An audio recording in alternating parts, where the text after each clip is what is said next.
everyone and welcome to my channel Knowledge Fusion। आज मैं एक डिफरेंट क्वेश्चन लेके आया हूं। आज हम पढ़ने वाले हैं कि स्पेशल नंबर क्या होता है। तो पहले आप एक क्वेश्चन लिख लीजिए जो 10th बोर्ड्स और 9th और 8th के एग्जाम्स में आता है। Write a program to input a number, check and print whether the given number is a special number और नॉट। पहले मैं आपको समझा देता हूं कि स्पेशल नंबर क्या होता है। हम उसके लिए एग्जांपल लेंगे 145।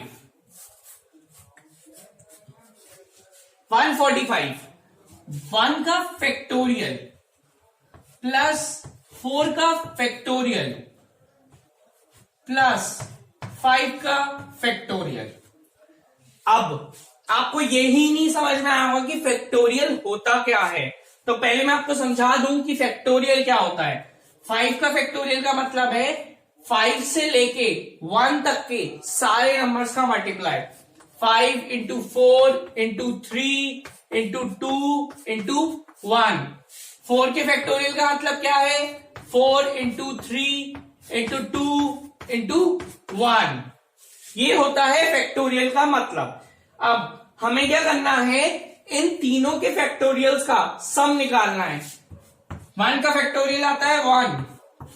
4 का फैक्टोरियल कितना आएगा? 4 इंटू 3 इंटू 2 इंटू 1 24। 5 का फैक्टोरियल कितना आएगा? 5 इंटू 4 इंटू 3 इंटू 2 इंटू 1 120।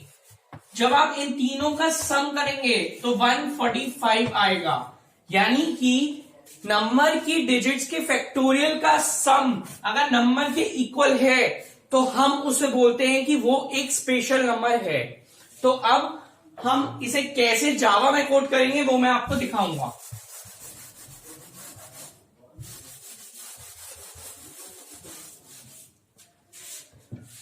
देखिए, मैंने आपको हमेशा बताया है जब हम जावा की स्टार्टिंग करते हैं तो हम हमेशा क्लास से शुरुआत करते हैं। क्लास के बाद उस क्लास को एक पर्टिकुलर नाम देते हैं जो हमारे प्रोग्राम को डिफाइन करता है। अब मैं स्पेशल नंबर का प्रोग्राम कर रहा हूं तो मैंने क्लास का नाम लिया है स्पेशल। इसके बाद हम कर्ली ब्रेस लगाते हैं। उसके बाद लगता है हमारा मेन फंक्शन। मेन फंक्शन इस प्रोग्राम को प्रोसेस करने में हमारी हेल्प करता है। मेन फंक्शन के अंदर हम वो वेरिएबल्स लेते हैं जो यूजर इनपुट करेगा। जैसे ही क्वेश्चन में बोला हुआ था कि यूजर एक नंबर इनपुट करेगा, तो मैंने वेरिएबल लिया है n। कौन से डेटा टाइप का? इंटीजर डेटा टाइप का, ताकि यूजर अपनी वैल्यू इनपुट कर सके। उसके बाद हम लगा देते हैं कर्ली ब्रेस। यहां तक हमारा first part that is the syntax part खत्म हो गया। अब इसके बाद ये वाला जो है ये हमारा सेकंड स्टेप होता है जिसमें हम वो वेरिएबल्स लेते हैं जो हमारे प्रोग्राम को सॉल्व करने में हमारी हेल्प करेंगे। जैसे यहां पे हमने लिया है 1 2 3 4 5 वेरिएबल्स लिए हैं। मैं इन सबके फंक्शंस आपको बता दूं कि क्या करेंगे ये। देखिए, r जो है वो डिजिट एक्सट्रैक्ट करने के लिए लिया है मैंने। s इक्वल्स टू 0, जो फैक्टोरियल की जो डिजिट्स का जो फैक्टोरियल निकालेंगे उनका जो सम करेंगे उसको स्टोर करने के लिए मैंने s लिया है। नम मैंने लिया है n नंबर का डुप्लीकेट, जो यूजर वैल्यू इनपुट करेगा मैंने उसका एक डुप्लीकेट बनाया है। ये आपको आगे प्रोग्राम में समझ में आएगा ऐसा क्यों किया है। f मैंने लिया है हर एक डिजिट का फैक्टोरियल स्टोर करने के लिए, और i मैंने लिया है फॉर का लूप चलाने के लिए। अब देखिए, s की इनिशियल वैल्यू हमारी क्या है? 0। ठीक है, n की हम एक एग्जांपल ले लेते हैं। उस एग्जांपल से हम सॉल्व करके बताएंगे कि स्पेशल नंबर क्या होता है। तो मान लीजिए यूजर ने n की वैल्यू इनपुट करी है 145। ठीक है, इसके बाद अब हम चेक करेंगे 145 इज नॉट इक्वल टू 0। तो यानी n की वैल्यू मैं यहां लिख देता हूं 145। अब नम इक्वल्स टू n है तो नम में भी 145 होगा। तो यहां पे हमारी कंडीशन ट्रू है। 145 is not equal to 0, condition हमारी ट्रू है। हम लूप के अंदर आ जाएंगे। ठीक है, r is equals to n modulus 10। जब आप 145 को 10 से मॉडुलस करेंगे तो मैंने आपको बताया है कि मॉडुलस के केस में हमेशा रिमाइंडर आंसर आता है। तो जब आप 145 को 10 से डिवाइड करेंगे तो आपका रिमाइंडर 5 आएगा। तो r की वैल्यू कितनी हो जाएगी? 5 हो जाएगी। ये आपकी r की वैल्यू आ गई 5। इसके बाद यहां पे मैंने लगाया है f इज इक्वल्स टू 1, यानी f की वैल्यू यहां पे हो गई है 1।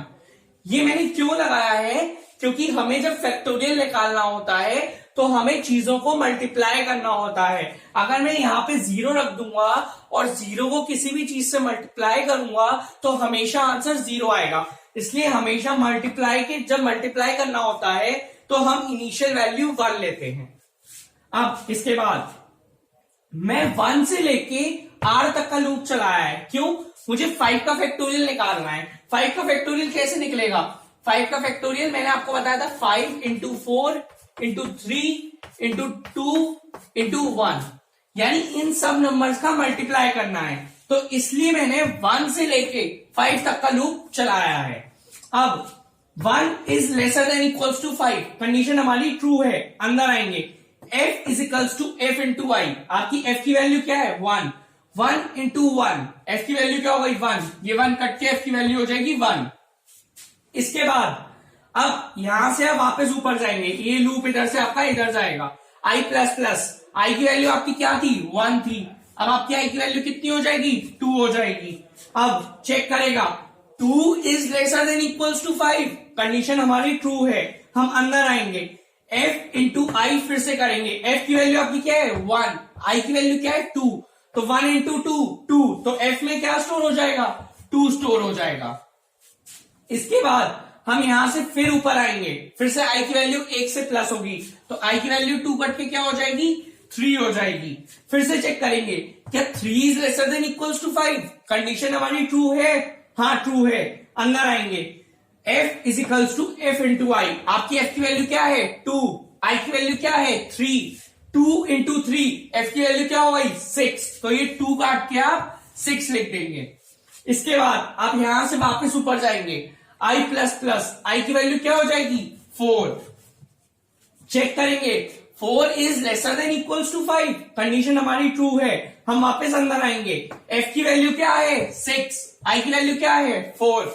तो आप फिर से f इंटू आई करेंगे। जब आप 6 इंटू 4 करेंगे तो आपकी f की वैल्यू आ जाएगी 24।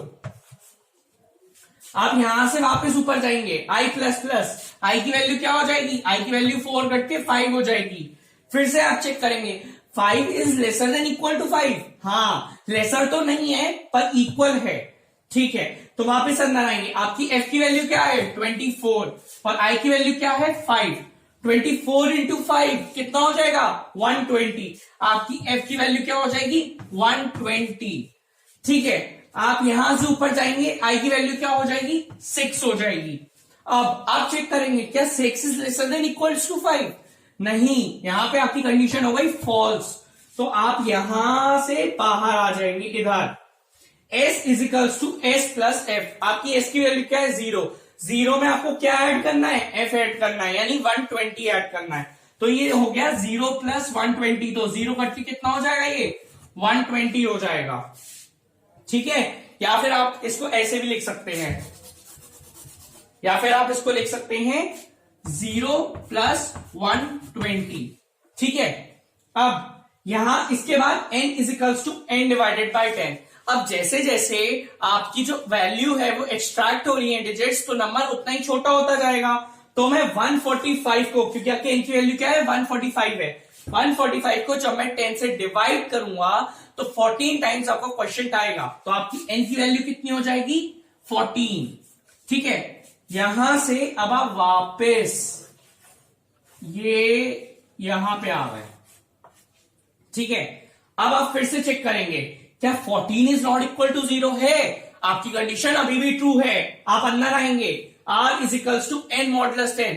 जब आप 14 मॉडुलस 10 करेंगे तो आपका रिमाइंडर 4 आएगा। तो आपकी r की वैल्यू 5 कट के क्या हो जाएगी? 4 हो जाएगी। अब आपकी f की वैल्यू वापस से 1 हो गई। तो अब मैं इसको सबको रब कर दूंगा, ये पूरा रब हो जाएगा। अब हमारी f की वैल्यू क्या हो गई है? 1 हो गई है। और अब i फिर से 1 से स्टार्ट होगा, तो i को भी मैं रब करके 1 से स्टार्ट करूंगा। अब यहां पे एक बहुत इंपॉर्टेंट बात, अब मैं आपको समझाता हूं कि मैंने f इक्वल्स टू 1 क्यों लगाया था। जब भी हम हर डिजिट का एक फैक्टोरियल निकालेंगे तो उसकी स्टार्टिंग हम हमेशा 1 से करेंगे। इसलिए मैंने f equals to 1 for loop से ऊपर लगाया था, ताकि हर वर्किंग पे f की वैल्यू शुरू से 1 से स्टार्ट हो। तो अब 4 का फैक्टोरियल सही आएगा। अगर मैं f इक्वल्स टू 1 नहीं लगाता तो f की वैल्यू आपकी 120 आई थी, तो जो 4 का फैक्टोरियल आता वो इस 120 के आगे आता जाता, तो वो गलत हो जाता। इसलिए अब चेक करेंगे 1 is lesser than equals to r। r की वैल्यू क्या है आपकी 4 है। 1 is lesser than equals to 4, condition true है। नीचे आएंगे f इजिकल्स to f into y, यानी कि 1 इंटू 4, आप 1 इंटू 1, तो आपकी f की वैल्यू क्या हो गई 1 हो गई। उसके बाद आप यहां से ऊपर जाएंगे i प्लस प्लस, i की वैल्यू हो जाएगी 2, तो फिर से वो चेक करेगा 2 is lesser than equal to 4, condition true है। अंदर आएंगे f इजिकल्स to f into y, यानी कि f की वैल्यू क्या है 1, 1 इंटू 2 2, तो f की वैल्यू 1 कट के कितनी हो जाएगी 2। यहां से आप वापस ऊपर जाएंगे i प्लस प्लस, i की वैल्यू 2 से कितनी हो जाएगी 3, फिर से वो चेक करेगा 3 is lesser than equals to 4, condition true है। अंदर आएगा f इजिकल्स to f into i, आपकी f की वैल्यू क्या है 2, 2 इंटू 3, तो कितना हो जाएगा f में आपका 6 स्टोर हो जाएगा। ठीक है, इसके बाद आप ऊपर जाएंगे i प्लस प्लस, i की वैल्यू क्या है 4। अब आप चेक करेंगे क्या 4 is lesser than equal to 4 है, लेसर तो नहीं है पर हाँ इक्वल है, तो अंदर आएगा। तो f की वैल्यू आपकी क्या है 6 और i की वैल्यू क्या है 4, तो जब आप 6 इंटू 4 करेंगे तो f के अंदर आपका 24 स्टोर हो जाएगा। अब यहां से आप फिर से ऊपर जाएंगे i प्लस प्लस, i की वैल्यू हो जाएगी 5, 5 is lesser than equals to 5, 5 is lesser than equals to 4, condition true है नहीं, यहां हमारी कंडीशन हो गई है फॉल्स, तो ये हम लूप के बाहर आ जाएंगे। अब फिर से क्या करेंगे s equals to s plus f, आपका s पूरा ये रहा, इसमें आपको f ऐड करना है, तो ये मैंने प्लस 24 कर दिया। ठीक है, अब n equals to n divided by 10, अब आपकी n की वैल्यू क्या थी 14, 14 को जब आप 10 से डिवाइड करेंगे तो आपका क्वेश्चन 1 आएगा, तो आपकी n की वैल्यू 14 कट के 1 हो जाएगी। अब यहां से आप वापस इधर ऊपर आएंगे, फिर से चेक करेंगे 1 is not equal to 0, condition true है, हाँ कंडीशन ट्रू है। वापस अंदर आएंगे r is equals to n modulus 10, जब आप 1 को 10 से मॉडुलस करेंगे तो 1 10 से डिवाइड नहीं हो सकता। जब कोई नंबर डिवाइड नहीं हो सकता तो वो ही डिजिट को हम एज अ रिमाइंडर ले लेते हैं, तो आपकी r की वैल्यू ऑटोमेटिकली 4 कट के 1 हो जाएगी। उसके बाद आप नीचे आएंगे, अब f इक्वल्स टू 1 वापस हो गया, तो अब ये 24 कट के 1 हो जाएगा। या तो मैं इसको रब कर सकता हूं, मैंने वहीं काट के इसको 1 लिख दिया है, और i की वैल्यू भी अब 1 हो जाएगी, तो ये 5 काट के 1 लिख दिया है मैंने। अब आप चेक करेंगे i is lesser than equals to r, i की वैल्यू क्या है 1, r की वैल्यू क्या है 1, 1 is lesser than equals to 1, condition true है। अंदर आएंगे f इजिकल्स to f into i, आपकी f की वैल्यू क्या है 1, i की वैल्यू क्या है 1, 1 इंटू 1, f की वैल्यू क्या हो जाएगी 1। यहां से आप वापस ऊपर जाएंगे i प्लस प्लस, i की वैल्यू कितनी हो गई 2। अब आप चेक करेंगे 2 is lesser than equals to 1, नहीं, ना 2 लेसर है ना इक्वल है, ये आपकी कंडीशन हो गई फॉल्स। यहां से आप बाहर आ गए s equals to s plus f, तो ये पूरा आपका s है, इसमें आपको f यानी 1 ऐड करना है, तो ये मैंने 1 ऐड कर दिया। ठीक है, n equals to n divided by 10, जब आप 1 को 10 से डिवाइड करेंगे तो क्या वो डिवाइड हो पाएगा नहीं, जब वो डिवाइड नहीं होगा तो कोई क्वेश्चन नहीं आएगा, कोई क्वेश्चन नहीं आएगा तो यानी कि ऑटोमेटिकली क्वेश्चन क्या हो गया 0, तो आपकी n की वैल्यू 1 कट के क्या हो जाएगी 0 हो जाएगी। तो आप यहां से ऊपर आएंगे और फिर से चेक करेंगे क्या 0 इज नॉट इक्वल टू 0 है, नहीं, यहां आपकी कंडीशन हो गई फॉल्स। तो ये पता है यहां से आप निकल के कहा, यहां पे इस लूप के भी बाहर आ जाएंगे, इधर आ गए आप इधर। अब इधर से पहले अब आप s अपना कैलकुलेट कर लेंगे, जो आपकी कैलकुलेशन होनी थी वो हो गई। अब आप कैलकुलेट कर लेंगे s कितना आया है, s आपका आया है 120 प्लस 24 प्लस 1 यानी कि 145। ठीक है, अब आप चेक करेंगे s इक्वल नम, मैंने यहां पे नम क्यों रखा, हमारा जो n था वो हो चुका है 0, ये देखिए 0 लिखा हुआ है। अब हमें ओरिजिनल नंबर से ही चेक कराना होता है, ओरिजिनल नंबर तो नहीं रहा इसलिए मैंने इसका एक डुप्लीकेट बना लिया था, नंबर तो वही है ना, डुप्लीकेट है तो कोई फर्क नहीं पड़ता, तो हम डुप्लीकेट से चेक कराएंगे। एस इक्वल इक्वल नम, आपकी एस की वैल्यू कितनी है 145, नम की वैल्यू कितनी है 145, 145 इक्वल इक्वल 145, कंडीशन ट्रू है, इसका मतलब क्या प्रिंट हो जाएगा, स्पेशल नंबर। अगर कोई ऐसी वैल्यू नहीं होती जो सेम नहीं आ रही होती तो एल्स वाला part not a special number print हो जाता, पर इस वाले केस में ये प्रिंट नहीं होगा, इस वाले केस में प्रिंट होगा स्पेशल नंबर। एक इंपॉर्टेंट बात, मैंने SOPLN लिखा है, आप SOPLN यूज नहीं करेंगे, आप फुल फॉर्म यूज करेंगे, system dot out dot print ln। दूसरी बात, यहां मैंने 4 एग्जांपल्स दिए हुए हैं, 1, 2, 145 और 40,585, ये 4 एग्जांपल्स हैं स्पेशल नंबर के। ठीक है, तो आई होप कि आपको स्पेशल नंबर क्लियर हो गया होगा कि क्या होता है। अगर आपको ये वीडियो पसंद आई हो तो इसको लाइक करें, शेयर करें और सब्सक्राइब करें। और अगर आपको कोई भी डाउट है, कैसी भी क्वेरी है, तो आप मुझे डीएम कर सकते हैं, मेरी मेल आईडी और मेरा कॉन्टैक्ट नंबर डिस्क्रिप्शन बॉक्स में प्रेजेंट है। Have a good day.